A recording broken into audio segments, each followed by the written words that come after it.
안녕하세요. 저는 50대 평범한 주부입니다. 늘 사연을 듣기만 하다 이렇게 처음으로 글을 써보네요. 몇 년 전 저희 집에 좀 시끄러운 사건이 하나 있었는데요. 여러분에게도 그 이야기를 공유하고 싶어서 이렇게 찾아오게 됐어요. 마지막에 충격적인 반전과 속 시원한 사이다가 준비돼 있으니 꼭 끝까지 들어주세요. 잘 부탁드립니다. 사실 제 인생은 평범과는 거리가 먼 편이에요. 아직 젊다면 젊은 나이지만 나름 우여곡절 많은 삶을 살아왔죠.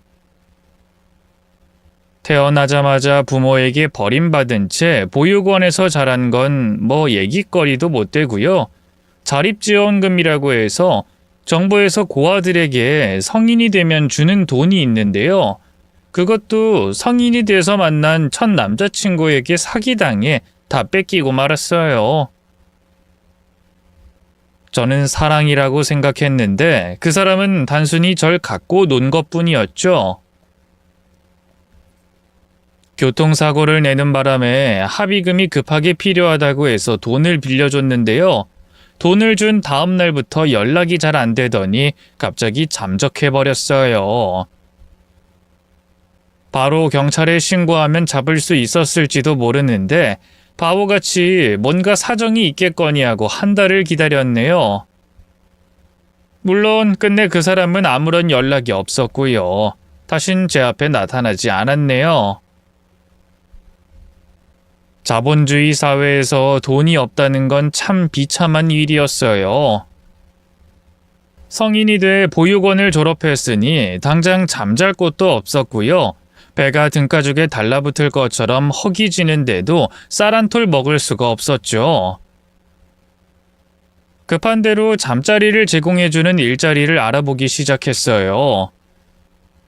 다행히 고등학교 때 제과제빵 기술을 배운 덕분에 작은 동네 빵집에서 바로 일할 수 있게 됐죠. 사장님이 마음씨 좋은 분이라 제 처지를 듣더니 많이 안타까워 하셨고요. 가게에 붙어있는 작은 창고빵도 내어주셨어요. 아시는 분은 아시겠지만 빵집 일이라는 게 참 힘들어요. 오븐 앞에서 땀을 뻘뻘 흘리면서 하루 종일 빵을 구워내야 하는 건 기본이고요. 무거운 빵 철판이며 밀가루 포대 같은 것도 번쩍번쩍 드러 날라야 하죠. 버터나 크림 같은 게 잔뜩 묻은 휘핑기며 그릇 같은 걸 설거지하는 건 또 얼마나 까다롭게요. 저는 정식 기사가 아닌 보조였던 만큼 빵을 빼 식힌망에 옮기고 철판을 닦는 일과 설거지를 주로 했는데요. 아무래도 힘쓰는 잡일이 많았던 만큼 몸이 참 힘들었어요. 5월 가정의 달이나 크리스마스 같은 성수기엔 한시도 쉴 틈이 없었죠. 그래도 통장에 쌓이는 돈만 보면서 열심히 일했어요. 전 남자친구, 아니 그 사기꾼에게 뜯긴 돈을 만회하려면 남들보다 더 죽어라 벌어야 한다고 생각했죠. 사장님은 그런 저를 요즘 애들 같지 않다면서 좋게 보셨는데요. 하루는 절 불러 너무나 뜻밖의 얘기를 하시더군요. 미정씨, 지금 만나는 사람 없지? 그럼 우리 아들 한번 만나볼래? 사장님에겐 아들이 셋이 있었는데요. 그중 2살 연상인 큰아들을 저와 엮어주려는 거였어요. 생각지도 못한 일에 제가 아무 말도 못하자 사장님이 다시 입을 열었어요. 갑자기 당황스럽지? 근데 내가 미정씨 보면서 계속 우리 아들이 생각나더라고. 둘 다 차분하니 조용하게 그러면서도 열심히 자기 앞가림하면서 사는 게 잘 어울릴 것 같아서 말이야. 너무 부담 갖지 말고 가볍게 한번 만나봐. 응? 그게 전 아직 누군가를 만날 생각이 별로 없어서. 그리고 아시잖아요, 사장님. 저 고아인 거. 사회를 나와보니 부모 없는 천의 고아라는 건 큰 약점이더군요. 그래서 한껏 위축된 채로 조심스럽게 입을 열었죠. 먼저 만남을 제안한 건 사장님인데 왜 제가 눈치가 보이던지요. 하지만 돌아온 대답은 너무나 뜻밖이었어요. 참나, 그런 게 뭐가 중요하다고 그래. 부모 없는 고아인 게 뭐 그리 큰 죄라고. 미정 씨 혹시 뭐 말 못할 병 있어? 아님 감옥 갔다 온 적 있거나? 네? 말도 안 돼요. 저 건강 빼면 시체인 거 아시잖아요. 물론 감옥도 갔다 온 적도 없고요. 그럼 됐어. 사람이 사람 만나는데 부모가 있니 없니, 돈이 있니 없니 하는 게 뭐가 중요해? 서로 호감만 있으면 됐지. 그치만... 됐으니까 일단 한번 만나봐. 만나보고 별로면 솔직하게 말해줘도 돼. 그런 걸로 우리 사이가 불편해진다거나 하진 않을 테니까. 호쾌한 사장님의 제안을 더는 거절하기가 힘들었어요. 결국 저는 알겠다고 고개를 끄덕였고요. 그 주 주말에 시내 카페에서 바로 사장님네 큰아들을 만나게 됐죠. 사실 그때까지만 해도 거절할 생각이었어요. 아직 누군가를 만나기엔 제 지난날의 상처가 미처 회복되지 않았다 생각했거든요.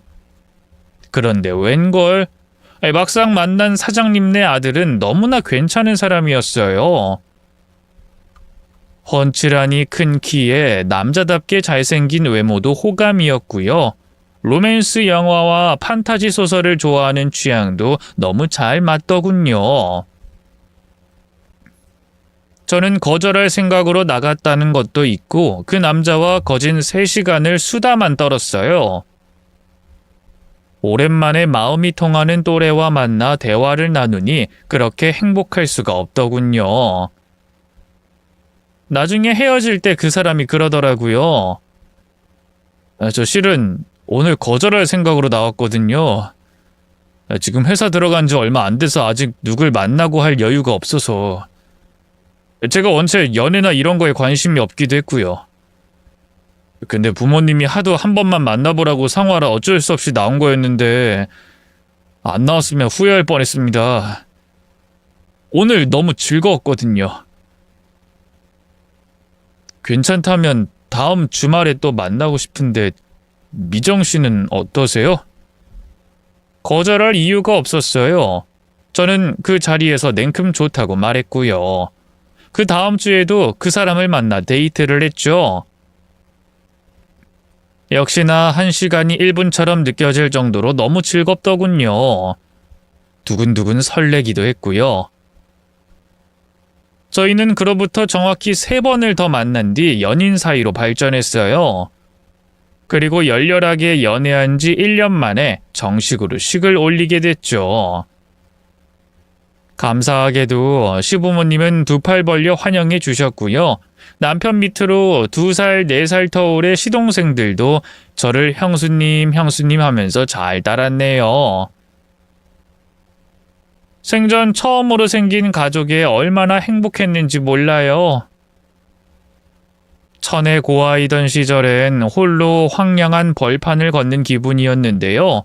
결혼 후엔 안온한 울타리에 둘러싸여 보호받는 기분이 들었죠. 몇 년 뒤 연년생으로 태어난 아들, 딸도 저에겐 큰 기쁨이 됐답니다. 하지만 행복은 그리 길지 않았어요. 불행의 시작은 시부모님의 빵집 운영이 어려워지면서부터였죠.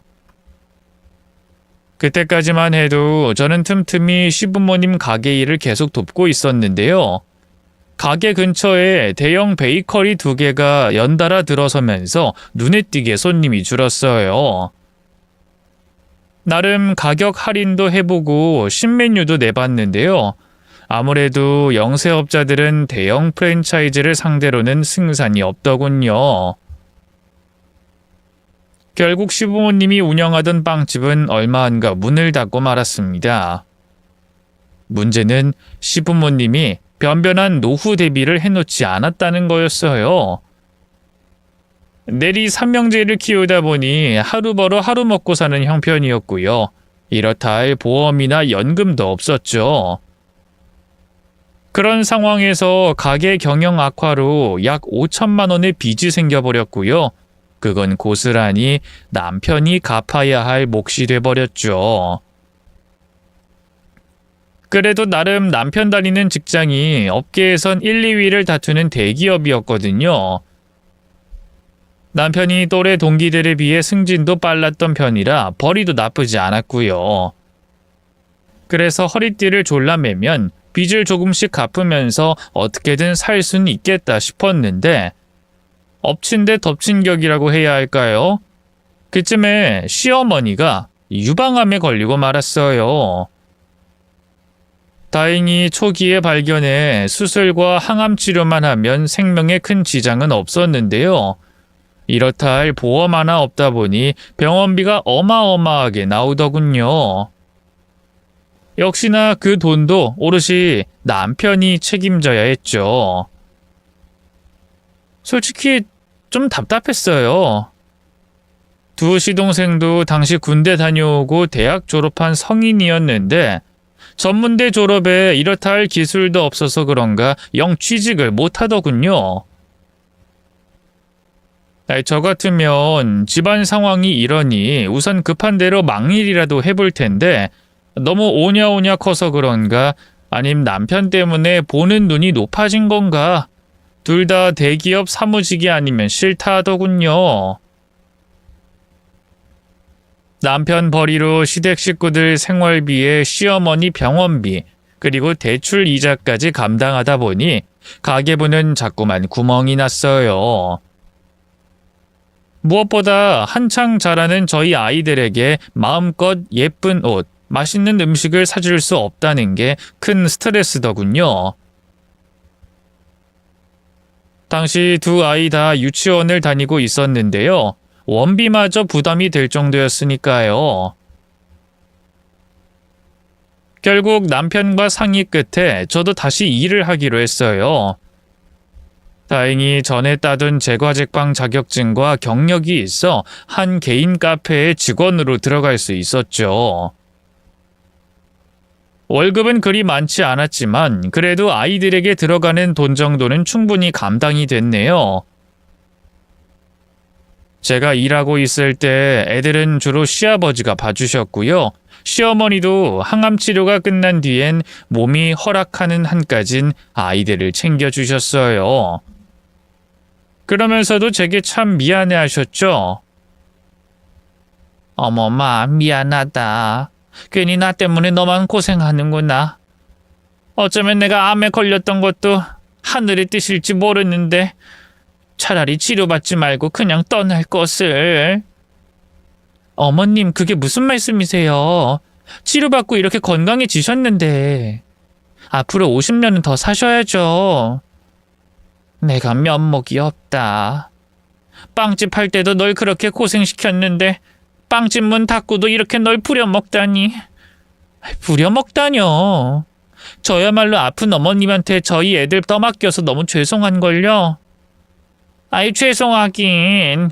이 늙은이가 이제 와서 어디가 취직할 수도 없고 할 수 있는 게 이런 것밖에 없는데.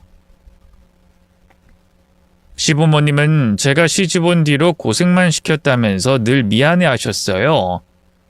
그래서인가 육아며 집안 살림이며 되도록이면 자신들이 다 하려고 하셨죠. 저는 저대로 그게 감사하면서도 죄송해서 시부모님에게 더 잘하려고 노력했고요. 남들은 그런 저를 보면서 시부모 때문에 고생한다 어쩐다 위로랍시고 말들이 많았는데요. 그건 뭘 모르고 하는 소리였어요. 물론 몸이 힘들긴 했지만 그렇다고 행복하지 않은 건 아니었거든요. 힘들고 어려운 상황에서도 서로 위하고 아낄 수 있는 가족이 있다는 게 너무 큰 힘이 되더라고요. 어떻게든 저희 가족이 다 같이 더 행복해지고 싶었어요. 그러려면 얼른 빚부터 해결해야 했고 더 큰 돈이 필요했죠. 하지만 평범한 주부이자 월급쟁이였던 저로선 뭘 어떻게 해야 더 큰 돈을 벌 수 있을지 알 수가 없었네요. 실마리를 제시해 준 건 당시 제가 일하던 빵집에 자주 오던 단골 손님이었어요.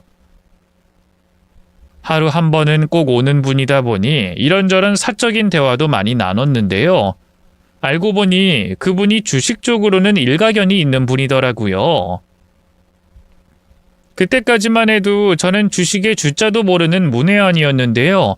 그 손님이 주식으로 돈 1,000만 원을 하루 만에 벌었다는 말을 듣고 솔깃하더군요. 그래서 그분이 추천해주는 주식으로 두어 종목 소액만 넣어봤는데요. 글쎄 그게 일주일 만에 5배가 넘게 뛴 거 있죠? 그때부터 본격적으로 주식시장에 뛰어들게 됐어요. 지금 생각해보면 참 겁도 없었죠? 몰랐는데 이 주식 투자라는 게 공부하면 공부할수록 참 재밌더라고요.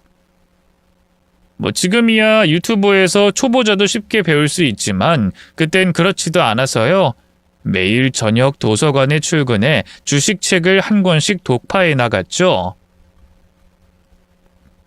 주식이란 게 우리나라는 물론 전 세계 경제 흐름을 꿰고 있는 게 중요하기에 신문도 언론사별로 매일 확인했고요. 중요하다 싶은 기사는 따로 스크랩해서 공부도 했네요. 글로 이렇게 풀어내니 쉬워 보이는데요. 빵집 일하랴 살림하랴 바쁘게 일하면서 따로 재테크 공부를 하는 게 결코 쉽지만은 않았어요. 남편과 시부모님의 지지가 없었다면 불가능했죠. 어쨌든 그렇게 노력하다 보니 점점 차트 보는 눈이 트이더라고요. 오르겠다 싶으면 귀신같이 올랐고요. 좀 떨어지겠다 싶으면 정말로 그래프가 곤두박질 치더군요. 그때부턴 과감하게 몇백씩 투자했어요. 투자 금액이 크면 클수록 돌아오는 수익도 컸으니까요. 몰랐는데 제가 제법 대담한 구석이 있더라고요. 남편은 살 떨려하는 어마어마한 금액도 확신이 있으니 배짱 있게 올인할 수 있었어요. 다행히 결과는 전부 좋았고요. 저는 불과 5년 만에 초기 투자금 300으로 약 10억 가까운 목돈을 만들어낼 수 있었네요. 고민하다 그 돈의 절반은 빚을 갚고 이사하는 데 쓰고요. 나머지 절반으로는 건물을 한 채 샀어요. 그쯤에 부동산 공부에도 열을 올리고 있었는데 때마침 경매에 괜찮은 상가가 나와서 남편과 상의 끝에 구매했죠. 남편은 고맙게도 명의를 제게 양보했어요. 애초에 제가 투자로 성공하지 않았으면 못 샀을 건물이라면서 말이죠. 다행히 몇 년 뒤 그 근방에 재개발이 확정되면서 건물값은 천정부지로 치솟았고요. 저는 그 건물을 시기적절할 때 팔아서 또 다른 건물 2채를 더 샀어요. 그렇게 불려나가다 보니 제 앞으로 된 건물만 3채가 됐네요. 그렇다고 저희 가족의 삶이 갑자기 확 달라진 건 아니에요. 저는 빵집 일을 그만두고 다시 집에서 살림을 하며 주식 투자를 계속했고요. 남편 차만 좀 좋은 걸로 바꿔줬을 뿐 집도 평범한 중형 아파트에서 온 가족이 다 같이 살았죠. 아무래도 시부모님이 연로하다 보니 제가 바로 옆에서 모시는 게 마음이 편하더라고요. 일주일에 3번 시간제 도우미 아주머니를 쓰긴 했지만 기본적인 집안일도 제가 다 했어요. 그렇다고 제가 명품 가방이니 옷이니 하는 걸 산 것도 아니고 남편도 저도 그런 사치 쪽으로는 크게 관심이 없었거든요. 라이프 스타일은 크게 달라진 게 없었지만 제 마음 자체는 이전보다 훨씬 평온해졌어요. 아무래도 통장에 들어있는 두둑한 돈을 생각하면 뭘 하든 한결 여유가 생기더군요. 가족들 사이도 훨씬 돈독해졌고요. 시부모님은 제가 복덩이라면서 어디든 업고 다닐 기세였고요. 남편도 저 아니었으면 어쩔 뻔했냐면서 저를 참 많이 아껴줬어요. 그때만 해도 정말 꿈에도 몰랐네요. 이 가족이라는 크고 단단한 울타리가 한순간에 부서질 줄은 말이죠. 시작은 시동생들의 결혼이었어요. 제일 먼저 첫째 시동생이 장가를 갔고요. 몇 년 뒤 둘째도 동서 소개로 동서 친구와 결혼했죠. 동서 둘이 대학 동문이었는데요. 그 유명한 서울대 출신이었어요. 어떻게 취업도 안 한 시동생들이 서울대 나온 여자들과 결혼할 수 있었냐고요? 사실 거기엔 제 공이 좀 있었어요. 다 큰 청년들이 집에서 놀고 먹는 걸 도저히 두고 볼 수가 없던 차에 제가 갖고 있는 건물 중 하나에 공실이 났진 뭐예요. 바로 시동생들에게 뭐라도 좀 해보라고 등 떠밀었어요.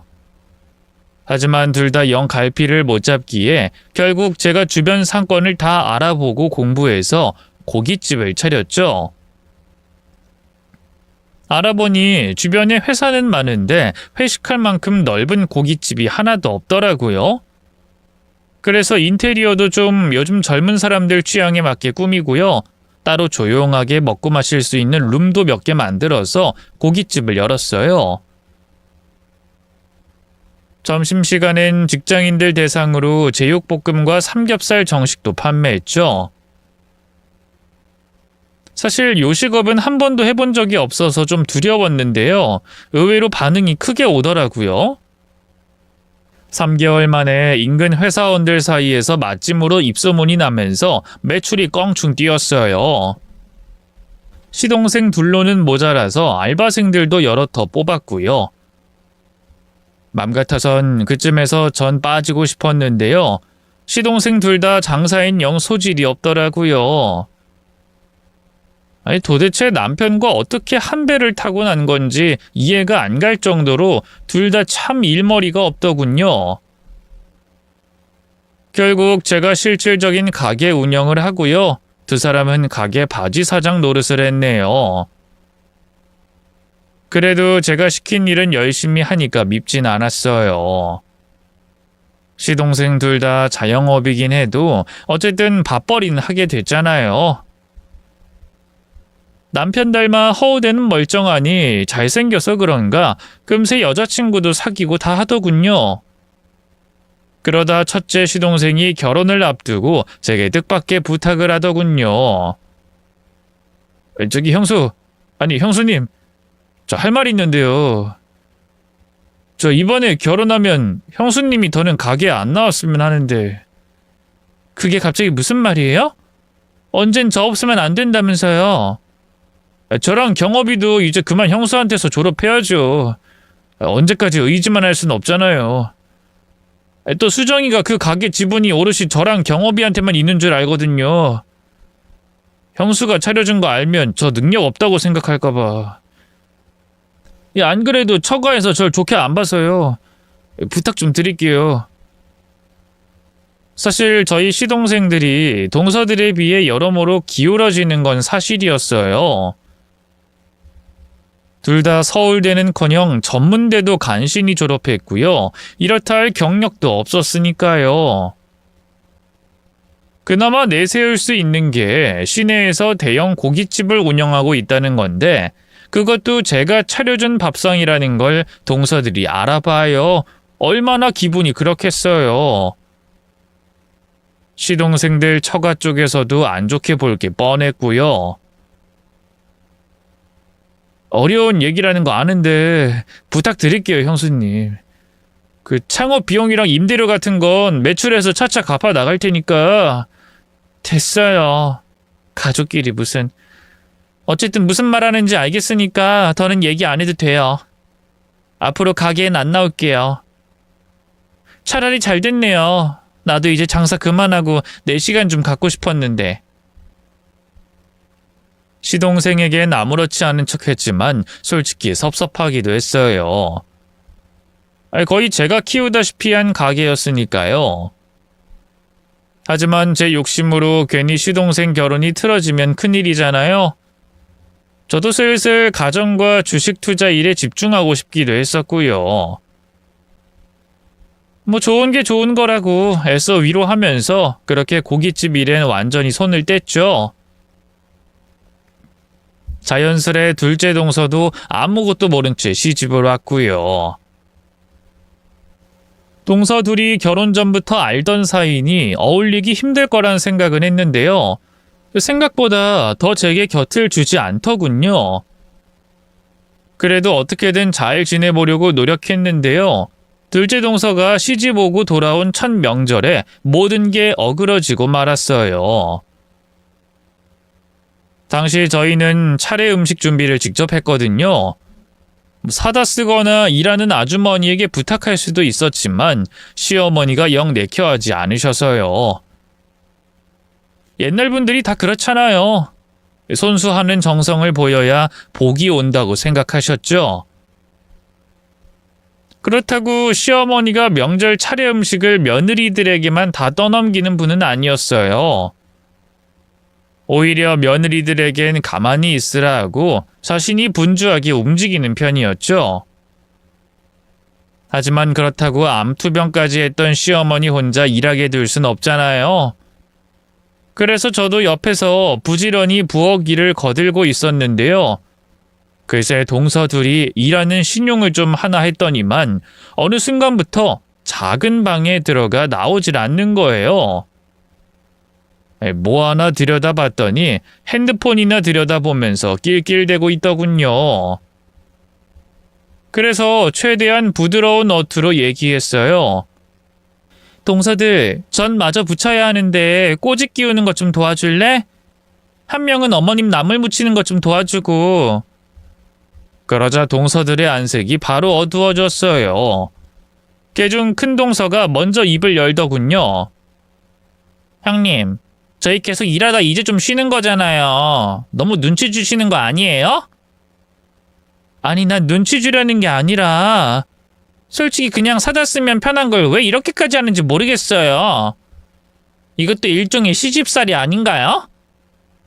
시집살인 무슨 시집살이야. 남자들도 각자 다 일하고 있는데. 그리고 어머님이 동서들한테 대놓고 일하라고 눈치 준 것도 아니잖아. 형님이 지금 눈치를 주고 있잖아요. 솔직히 서울대까지 나온 저희가 시댁에서 이렇게 전부치는 건 인력 낭비 아닌가요? 기분 탓일까요? 제가 고졸이라는 걸 안 뒤로 동서 둘이 부쩍 대학 얘기를 자주 하더라고요. 아니나 다를까 이번에도 또 서울대 어쩌고 하면서 말도 안 되는 소리를 하더군요. 하지만 일을 크게 벌이고 싶지 않아 그냥 돌아섰어요.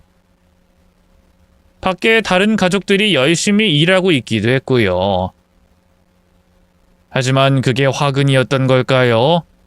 등 뒤로 낄낄대며 비웃는 소리가 들리는가 싶더니만 그 뒤로 동서 둘이 완전히 절 무시하기 시작했어요. 말을 걸어도 대답도 안 하고요. 눈이 마주치면 쓱 피해버리더군요. 솔직히 너무 서럽더라고요. 그때까지 학력에 콤플렉스가 하나도 없었는데 처음으로 대학 갈 걸 하는 후회도 들더군요. 그래도 내색하지 않고 애써 웃는 낯으로 버텼는데요. 동서들이 집에 돌아갈 쯤 더 큰 사건이 터져버렸어요. 저야 시부모님과 함께 살고 있으니 동서들을 배웅하는 입장이었는데요. 짐을 챙겨 나갈 준비를 하던 둘째 동서가 문득 제게 묻더라고요. 형님은 친정 안 내려가세요? 더 늦으면 차 막힐 텐데. 그 말에 순식간에 주변이 고요해졌어요. 아무래도 제가 고아라는 걸 동서들은 까맣게 모르는 눈치였죠. 남편이 나서서 말을 돌리려고 했는데요. 부모 없는 게 뭐 잘못도 아니고 왜 제가 뒤로 숨어야 하나 싶더라고요. 그래서 당당하게 말했어요. 아, 동서 몰랐구나. 나 부모님 안 계셔. 네? 돌아계신 거예요? 그건 잘 모르겠네. 쭉 보육원에서 자라서 부모님 얼굴도 모르거든.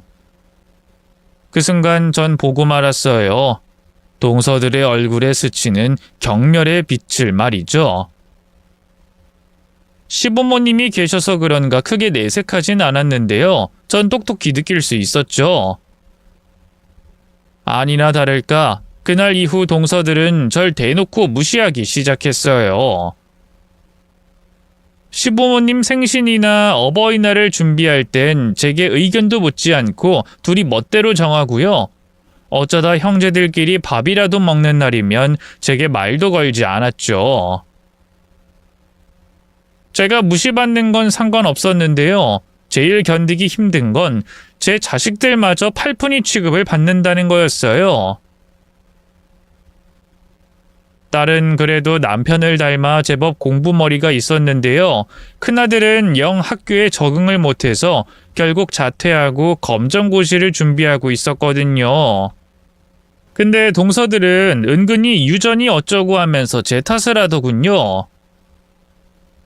모전자전이라고요. 차라리 대놓고 욕을 하면 저도 맞서겠는데 철민이가 형님을 많이 닮은 것 같아요. 여러모로 하는 식으로 은근히 비꼬니 대거리하기도 못하더군요. 까딱 잘못했다간 저만 이상한 사람이 되겠더라고요. 결국 제가 선택한 방법은 회피였어요. 최대한 마주치는 상황을 피하려고 했죠. 똥이 무서워서 피하는 게 아니잖아요. 더러워서 피하지. 하지만 그것도 쉽진 않았어요. 어쨌든 명절 때나 가족 행사 땐 계속 얼굴을 봐야 했으니까요. 그래도 몇 년간은 나름 무탈하게 보냈어요. 일종의 폭풍전야 같은 거였죠. 결국 사달이 아주 크게 나긴 했으니까요. 아마 어버이날이었을 거예요. 모처럼 만에 온 가족이 다 같이 모여 밥을 먹었는데요. 역시나 동서 둘이 은근하게 제 속을 긁더군요. 철민이 검정고시 준비는 잘하고 있니? 혼자 준비하는 거 쉽지 않을 텐데 학원 같은 건 안 다녀? 전 혼자 하는 게 편해서요. 아이고, 공부 못하는 애들이 꼭 너처럼 말해. 작은 엄마 서울대 나온 거 알지? 작은 엄마가 과외 좀 해줄까? 아니, 지금은 괜찮아요. 나중에 혹시 필요하면 부탁드릴게요. 걱정해 주셔서 감사합니다. 저희 아들이 괜찮다고 하는데도 동서 둘이 돌아가면서 끈질기게 공부 문제를 걸고 넘어지더라고요. 결국 화가 난 제가 애가 됐다잖아 하고 한마디 했는데요. 또 그걸 가지고 둘이 저한테만 들리게끔 자격지심이라느니 뭐니 하며 낄낄대더군요. 너무 화가 나서 화장실로 들어가 끓어오르는 속을 삭히고 나왔는데요. 웬걸 화장실 문 앞에서 첫째 시동생이 기다리고 있더라고요. 절 보자마자 다급한 목소리로 생각지도 못한 말을 하더군요. 저기 형수님 아시죠? 요즘 저희 가게 매출 옛날 같지 않은 거 업종을 좀 바꿔볼까 하는데 어때요? 제가 가게 일에 손을 떼고 초반 몇 년은 매출이 괜찮았는데요. 주변에 비슷한 고깃집이 연달아 들어오면서부터 매출이 뚝뚝 떨어지기 시작했어요. 그런 위기 상황을 대처하기에 시동생들은 너무 아무것도 몰랐고요. 안 그래도 그것 때문에 힘들어 한다더니 결국은 제게 SOS를 청하더군요. 글쎄요. 갑자기 업종을 바꾸면 기존에 있던 단골들도 다 버리고 가는 거라. 뭘로 바꾸고 싶은데요? 크게 바꾸는 건 아니에요. 요즘 젊은 애들 사이에서 치즈 듬뿍 얹은 등갈비찜이 유행하더라고요. 그래서 그런 걸 좀 팔아볼까 봐요. 그런 건 양념 맛이 진짜 중요한데 고기 부드럽게 잘 삶는 것도 그렇고 제육볶음보다 훨씬 난이도가 있어요. 서방님들 요리 실력으로는 힘들 거예요. 그러지 말고 단체 손님 위주로 좀 더 할인을 해주는 게 어때요? 동서들만 생각하면 모른 척하고 싶었는데요. 어린 조카들이며 시동생들을 생각하면 또 그러기가 힘들더라고요. 하지만 저도 요식업 전문가는 아니니까 뾰족한 해결 방법이 있진 않았어요. 그래서 시동생과 둘이 앉아 한참을 이런저런 의견을 나눴죠. 근데 웬걸 시동생이 너무나 기야말 얘기를 하더군요. 형수님, 저희 가게 들어가 있는 건물 말인데요. 한 달 월세가 얼마나 나와요? 그건 왜요? 아니, 형수님 건물도 너무 여러 채라 관리도 힘들 것 같은데 건물 관리를 아예 저랑 경호비가 하는 건 어떨까 싶어서요. 저희가 일을 도와드리면서 용돈조로 수익도 좀 나눠 갖고요. 그 말을 들으니 절로 헛웃음이 나더군요. 제 건물을 왜 시동생 둘이 관리하겠다고 나서나요? 결혼한 뒤로 정신 좀 차렸나 했는데 가게 일이 힘들어지니 바로 다른 쪽으로 눈을 돌리는 시동생들이 참 그랬네요. 미안하지만 그건 힘들 것 같아요. 어차피 관리인도 따로 있고 저 혼자 관리하는 게 그렇게 힘들진 않거든요. 나중에 혹시 힘들어지면 그때 얘기할게요. 일단 고깃집은 제가 말한 대로 한번 해보고요. 그러자 시동생이 아쉬운 표정으로 고개를 끄덕였어요. 알겠어요. 나중에 또 얘기 나눠요. 시동생과 대화를 마무리 짓고 거실로 나오니 시부모님과 남편은 텔레비전을 보고 있었고요. 동서들은 작은 방에서 대화를 나누고 있는 것 같더라고요. 과일 좀 깎아 거실로 내가고 동서들이 있는 작은 방으로 들어갔는데요. 그 순간 제 시야로 너무나 충격적인 광경이 목격됐어요. 글쎄 둘째 동서가 저희 아들 머리를 툭툭 치고 있는 게 아니겠어요? 야, 검정고신 무슨... 정신 차리고 지금이라도 복학해. 얘가 누굴 닮아 이렇게 벌써부터 엇나가는지. 그러자 옆에서 핸드폰만 들여다보고 있던 큰 동서가 입을 열었어요. 누굴 닮았겠냐? 지 엄마 닮았지. 대학도 못 나온 고졸이잖아. 얜 중졸인데? 요즘 세상에 중졸이 웬 말이야? 제 아들이 정말 순한 편이거든요. 학교를 그만둔 것도 애가 워낙 착해서 노는 애들, 소위 일진이라 불리는 애들의 표적이 돼서 그러는 거였어요. 동서들도 그 사실을 다 알고 있었고요. 그런데도 어른이 돼갖고 제 아들에게 그따위로 구는 게 너무 화가 나더라고요. 아들도 두 주먹을 불끈 쥐고 부르르 떠는 폼이 애써 화를 참고 있는 것 같았죠. 두 분이 저에 대해서 뭐라고 하든 상관없는데요. 저희 엄마 얘긴 함부로 하지 말아주세요. 아들은 나름 진지하게 부탁한 건데 동서둘은 그 말을 듣자 일제히 비웃음을 터뜨렸어요. 야, 효자 났다, 효자 났어. 그래, 공부 못하면 효심이라도 깊어야지. 그러니까 말이야. 네 갸륵한 효심에 이 작은 엄마는 크게 감동받았다. 자, 이거 용돈 내라. 큰 동서가 저희 아들에게 10,000원을 내밀더군요. 근데 그냥 주는 게 아니고 그 돈으로 또 저희 아들 머리를 툭툭 치더라고요. 그리고 어지간하면 검정고신 포기해. 솔직히 말해서 공부머리는 반이 유전이거든? 우리 부모님도 두 분 다 명문대 출신인 것만 봐도 알겠지? 네가 아주버님을 닮았으면 모르겠는데 내가 볼 땐 넌 너희 엄마 닮았거든. 그러니까 넌 머리가 나빠서 공부하면 안 돼. 동서의 만행에 더는 참을 수가 없더라고요. 저는 그대로 달려가 아들 머리를 치는 큰 동서의 뺨을 때렸어요. 그리고 바로 옆에 선 작은 동서의 뺨도 연달아 때렸죠. 지금 이게 무슨 짓이에요? 갑자기 와서는 왜 사람을 때리고 그래요? 몰라서 물어? 너네 둘이 지금 우리 아들한테 한 짓을 생각해봐. 우리가 어쨌다고요? 애한테 용돈 주면서 조언 좀 한 거 가지고. 뭐? 조언?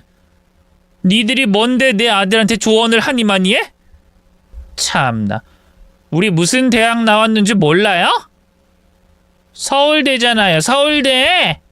우리나라에서 제일 가는 1등 대학 나왔는데 애한테 공부 조언도 못해요? 기가 막혀 진짜. 이래서 근본 없는 것들은 상대를 하면 안 된다니까. 어쩌다 이런 쓰레기 같은 인간이 이 집안으로 시집을 왔는지. 뭐? 쓰레기 같은 인간? 너 말 다 했어? 동서들은 여전히 지지 않고 막말을 쏟아냈어요. 저도 더는 화를 참지 않고 동서 둘에게 달려들어 머리채를 잡고 탈탈탈 흔들어댔죠. 둘 다 공부만 한 쌤님들이라 그럴까요? 제 힘에 눌려 꼼짝도 못하고 비명만 지르더군요. 소란이 커지자 이내 거실에 있던 가족들이 우르르 달려왔어요. 남편이 기함을 하면서 저를 동서들에게서 떼어놓더군요. 당신 대체 뭐 하는 거야? 진정 좀 해! 내가 진정하게 생겼어? 지금 이년들이 우리 아들한테 무슨 짓 했는지 알기나 해? 전 흥분해선 남편에게 제가 목격한 일들을 죄다 쏟아냈어요. 그러자 남편의 표정이 무섭게 굳어지더군요. 지금 그 말이 사실이야? 그래. 내가 뭐하러 거짓말을 하겠어? 그러자 기가 막히게도 동서 둘이 갑자기 눈물을 쏟아내면서 피해자 행세를 하는 게 아니겠어요? 너무해요, 형님. 때린 것도 모자라 이젠 없는 말을 지어내기까지. 맞아요. 저흰 그냥 애 미래가 걱정되는 마음에 조언하고 용돈 좀 주려던 것뿐인데 평소 형님이 저희한테 콤플렉스 느끼는 건 알고 있었는데 그래도 정말 너무하신 거 아닌가요?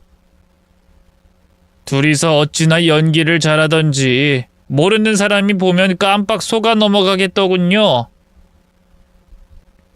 시부모님도 긴가민가 하는 눈치였죠. 진짜 미치고 팔짝 뛰겠더라고요.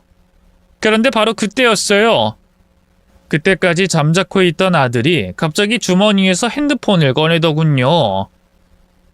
두 분 다 거짓말 좀 그만하세요. 제가 여기에 다 녹음해두고 있었거든요. 누가 말릴 새도 없이 아들이 핸드폰 녹음기를 재생했어요. 그러자 동서 둘이 저희 모자에게 했던 막말들이 토시 하나 틀리지 않고 그대로 재생되더군요. 분위기는 순식간에 반전됐고요. 동서 둘은 당황해 어쩔 줄 몰라 했죠. 아니 저희는 그러니까 아니 얘는 누굴 닮아서 애가 이렇게 되바라져? 너 그거 언제 녹음했니? 당장 1인해. 적반하장도 유분수지. 동서들은 오히려 아들에게 마구 화를 냈어요.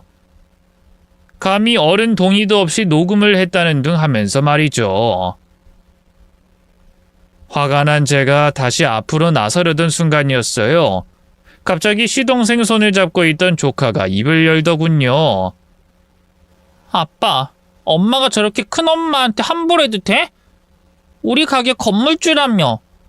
그러자 큰 동서가 웬 뚱딴지 같은 소리를 하냐는 표정으로 조카를 바라봤어요. 지석이 너 그게 무슨 말이야? 큰엄마가 웬 건물주? 나 아까 아빠랑 큰엄마가 화장실 앞에서 하는 얘기 다 들었어. 우리 가게 건물 큰엄마 거라던데? 우리 가게도 실은 큰엄마 거나 다름없대. 몰랐는데 아까 저와 시동생이 나눴던 대화를 조카가 다 듣고 있던 모양이더라고요. 시동생이 제 건물에서 나오는 임대료를 탐내느라 평소보다 저를 더 띄워줬거든요. 그런 사실을 모르는 큰동서는 헛웃음을 쳤어요. 지석아, 말도 안 되는 소리 하지 마. 큰엄마는 엄마 아빠도 없는 고아야. 할머니 할아버지 하던 빵집에서 알바나 하던 사람이 무슨 건물주? 참나. 그러자 잠자코 있던 시동생이 말했어요. 여보, 내가 미처 말을 못했는데 우리 건물 형수님 명의로 된 거 맞아. 가게도 사실 초창기에 형수님이 인테리어며 뭐며 다 한 거고. 따지고 보면 나랑 경업이 지분은 하나도 없어. 그러자 동서 둘의 얼굴이 하얗게 질렸어요. 특히 큰 동서가 난리가 났죠. 그게 무슨 말이야? 우리 가게가 왜 형님 거야? 천의 고아가 무슨 재주로? 그놈의 고아 소리 좀 그만해. 형수님이 얼마나 대단한 사람인데 혼자 빵집 일에서 모은 돈으로 주식 투자해가지고 대박 내고 그걸로 또 부동산 투자에도 성공했다고. 갖고 있는 건물만 한두 개가 아니야. 말도 안 돼. 왜 진작 말 안 했어? 난 그 가게가 꼼짝없이 당신 건 줄 알았잖아. 사실대로 말했으면 당신이 나랑 결혼했겠어? 장인어른 장모님이 안 그래도 나 탐탁지 않아 하시는데 그런 얘기를 못하러 해. 그래도 나한텐 미리 귀뜸을 해줬어야지. 그러게 내가 형수님 참 고마운 분이라고 잘 좀 하라고 했잖아. 그 말만 듣고 내가 어떻게 알아들어? 급기야 큰 시동생 내외는 저를 앞에 두고 둘이서 다투기 시작했어요. 도대체 이게 뭐하는 짓인가 싶더군요. 능력 없이 제게만 기생하려 드는 시동생들도 지긋지긋했고요. 사사건건 저를 무시하다 못해 저희 아들에게마저 큰 상처를 준 동서들이 너무 미웠어요. 더는 가족으로 생각하고 싶지도 않았죠. 그래서 선언하듯이 말했네요. 죄송한데요. 사방님들, 이번 달부로 가게 빼주셔야겠어요. 그동안은 한 가족이라 생각해서 월세도 뭣도 안 받고 장사하게 해드렸는데요. 동서들 하는 꼴을 보아하니 제가 더는 그런 호의를 베풀 필요가 없는 것 같네요. 제 말에 시동생들의 얼굴이 하얗게 질렸어요. 형수님, 갑자기 왜 이러세요? 이 사람들이 실수한 건 알겠는데요. 그래도 이게 그냥 실수다 하고 퉁치고 넘어갈 일인가요? 동서들이 저를 무시하는 건 상관없는데요. 저희 아들까지 걸고 넘어지는 건 선 넘었죠. 애한테 꼴랑 용돈 10,000원 주면서 넌 머리가 나빠서 공부하면 안 된다니. 서울대 나왔으면 이렇게 사람 무시해도 되나요? 그럼 저도 서방님들보다 동서들보다 돈 많은 건물주니까 갑질 좀 할게요. 괜찮죠? 제 말에 시동생들이 동서들을 돌아봤어요. 그리고 얼른 사과하라고 재촉했죠. 하지만 동서들은 여전히 현실을 믿고 싶어 하지 않는 눈치였어요. 여보, 아니지? 거짓말하지 마. 우리 가게 건물이 형님 거라니 그게 말이 돼? 맞아. 이 여자, 아니 형님, 그냥 우리처럼 집에서 일하는 전업주부 아니야? 거기다 보육원 고아 출신이잖아. 근데 어떻게 그렇게 큰 건물을 자기 명의로 갖고 있어? 거짓말이지? 거짓말은 무슨 거짓말. 말했잖아. 형수님 주식이랑 부동산 투자로 대박났다고.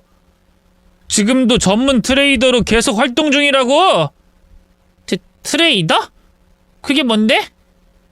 전문 주식 투자자 말이야. 당신은 서울대 나왔다면서 그런 것도 몰라? 그제야 동서들이 뜨악한 표정으로 절 바라봤어요.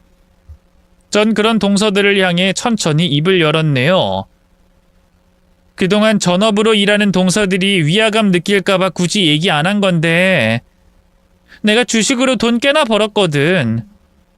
지금 서방님들이 같이 운영하고 있는 고깃집 건물도 내 명의로 된 내 거고 서방님들이 제발 말하지 말라고 애원해서 지금까지 비밀로 하고 있었는데 동서들이 하는 짓거리 보니까 더는 안 되겠다.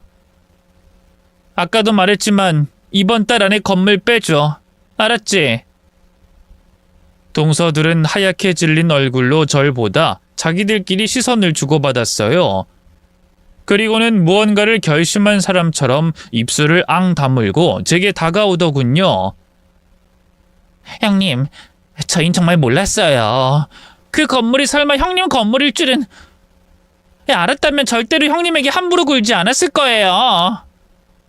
맞아요. 저희에게 귀뜸이라도 좀 해주시지. 그동안 왜 아무 말씀도 안 하셨어요? 동서들의 사과 같지도 않은 사과를 받고 있자니 참 기가 막히고 코가 막히더군요. 그래서 저도 모르게 한층 날선 목소리로 입을 열었죠. 아니, 지금 그걸 말이라고 해? 뭐가 됐든 내가 동서들 윗사람인데 뭣도 없는 고하면 무시해도 되는 거고 건물주 정도는 돼야 깍듯하게 모시는 거야? 아니, 저희는 그런 뜻으로 한 말이 아니라. 됐어. 그깟 말 같지도 않은 사과 더는 받고 싶지 않으니까. 우리 인연은 여기까지인 것 같다. 앞으로 다신 보지 말자. 집안 행사는 내가 빠지든 동서들이 빠지든 각자 알아서 하자고. 그럼 저희 가게는 그건 이제 내 할 바 아니지. 난 분명히 얘기했어. 이번 달 안에 가게 빼라고.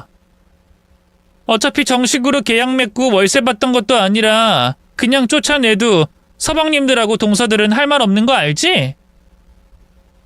제 단호한 대답에 시동생들의 얼굴이 시체처럼 창백해졌어요. 그중 첫째 시동생이 얼른 앞으로 나서더군요. 형수님, 왜 그러십니까? 진짜 저희 집사람이 평소 형수님에게 예의 없게 군 거 제가 알고 있었는데요. 형수님이 워낙 좋으신 분이니까 봐주시는 거 알고 저도 크게 터치 안 했네요. 제가 지금부터는 집사람 단속 똑바로 하겠습니다. 그러니까 부디 한 번만 용서해 주십시오. 애도 지금 한창 크고 있고 돈 들어갈 일 천지인데 당장에 가게를 빼라고 하면 저희는 어떡합니까? 이게 저희 유일한 밥벌인데요.